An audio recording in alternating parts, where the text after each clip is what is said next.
बहुत साल पुरानी बात है। एक धनवान राज्य में बहुत बड़ा और पुराना बरगद का पेड़ था। उस पेड़ पर एक कौवा कव्वी क्रोज का जोड़ा अपने घोंसले में रहता था।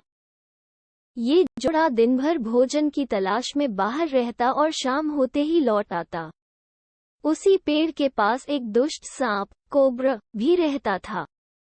कौवा कव्वी का जोड़ा बहुत आराम से गुजर बसर कर रहा था।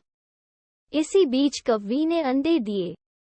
दोनों बेहद खुश थे, लेकिन एक दिन जब वो बाहर गए तो सांप उनके अंडों को खा गया। दोनों बहुत रोए।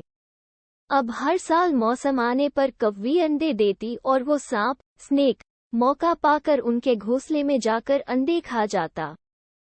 वो दोनों ही समझ नहीं पा रहे थे कि आखिर उनके बच्चों का दुश्मन कौन है। लेकिन जल्द हो वो समझ कि हो न हो ये काम उस सांप का ही है। सांप तो अंडे खाकर चला गया, लेकिन कव्वी के दिल पर जो बीता वो सोचा भी नहीं जा सकता था। कौवे ने अपनी पत्नी को ढाढ़स बंधाया। अब हमें शत्रु का पता चल चुका है, तो हम कुछ उपाय भी जरूर सोच लेंगे। कौवे ने काफी सोचा और अपनी मित्र लोमड़ी से सलाह लेने दोनों उसके पास गए। लोमड़ी ने अपने मित्रों की दुख भरी कहानी सुनी। लोमड़ी ने काफी सोचने के बाद कहा, मित्रों, तुम्हें वो पेड़ छोड़कर जाने की जरूरत नहीं है। मेरे पास एक तरकीब है जिससे उस दुष्ट सांप से छुटकारा पाया जा सकता है। लोमड़ी ने अपने चतुर दिमाग में आई तरकीब बताई।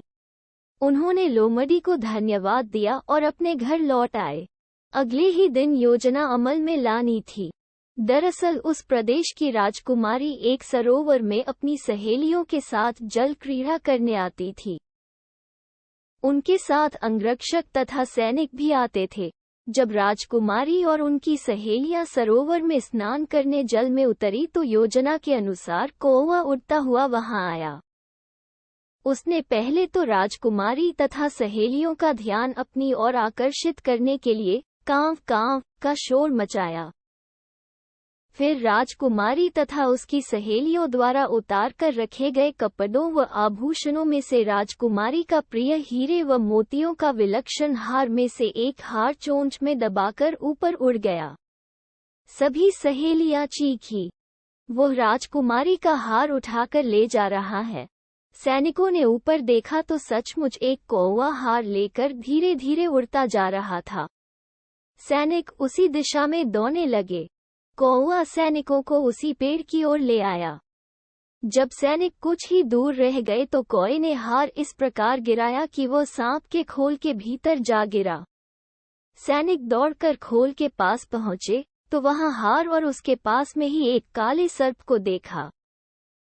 सैनिकों ने भालों से उस सांप के टुकड़े टुकड़े कर डाले और वो दुष्ट सांप मर गया। कौवा कव्वी बेहद खुश थे। सीख: शरीर से आप भले ही कमजोर हों, लेकिन सूझबूझ का उपयोग कर हम बड़ी से बड़ी ताकत और दुश्मन को हरा सकते हैं। बुद्धि का प्रयोग करके हर संकट का हल निकाला जा सकता है।